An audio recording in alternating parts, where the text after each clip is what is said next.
Welcome back.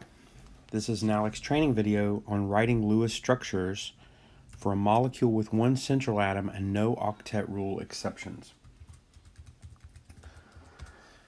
So, we have done Lewis structures for compounds of two elements, which obviously are touching each other once with some kind of a bond.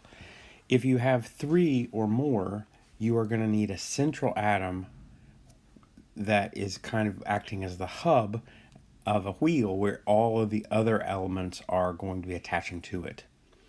So finding out that central atom is the most important part of doing this, because otherwise you can configure them weird. Physically, they're going to normally be the lowest electronegative element in the middle. So electronegative, which is towards chlorine and fluorine, those are the highest electronegative. Anything towards that would be the least likely to be the central. Also, there's a couple easy things. You can't, if something's going to only have one electron to share, it can't be the center because only one thing could attach to it. So if you can only hold hands with one thing, like a group 7 or hydrogen, they're never going to be the center. So you're just making some guesses, but they're educated guesses. In the case here, we have carbon dioxide. The carbon will be the center. And that kind of makes sense, where you would have two oxygens attached to the one carbon in the middle. It's symmetrical somehow. So when you're going to do that, you'll put the carbon here. Once you decide, you'll put the carbon, you'll put an oxygen, and you put an oxygen. And then you want to find out how many valence electrons they all have. We've done this before. Carbon has 4, it's in group 4. Oxygen's in group 6, so it would have 6, and there's 2 of those. So 6 and 6 is 12, 13, 14, 15, 16. 16 electrons total. Always think in doubles, okay? So the 16 electrons can be 8 pairs. The first thing you're going to do is just assume that there's single bonds. Okay, so I'm going to put a single bond there. I'm going to put a single bond here.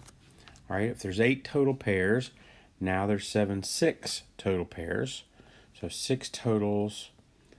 Okay, I just do it. 1, 2, 3, 4, 5, 6. 1, 2, 3, 4, 5, 6. Okay, you just make a guess. Now check out and see if they meet the octet rule and that you're using them all up. So we've got 16. That's 8 and 8. There's 16 electrons here, so that's okay. Oxygen has 8 around it. The other oxygen has 8 around it. Carbon only has 4 around it, so it's not keeping the octet rule. So this can't be correct. What you're going to then do next is say, okay, carbon, my central atom, is breaking the rules, so I need more electrons around carbon. So you can't just put electrons there. So what you do instead is take electrons from oxygen, say here, and those two lone pairs will come in and make a second bond in between the carbon and the oxygen. All right, so let's try that. You have oxygen, 1, 2, 3, 4, and here's the one we just stole, and here's the one we had before.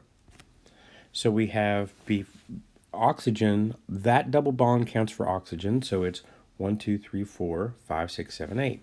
So oxygen has 8 around it.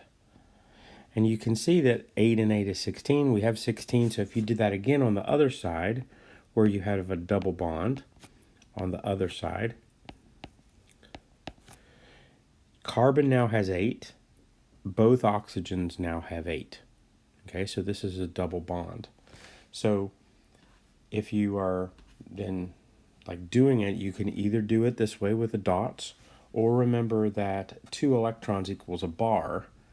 So you can have carbon, double bond, oxygen, and then the remaining valence electrons on the oxygen.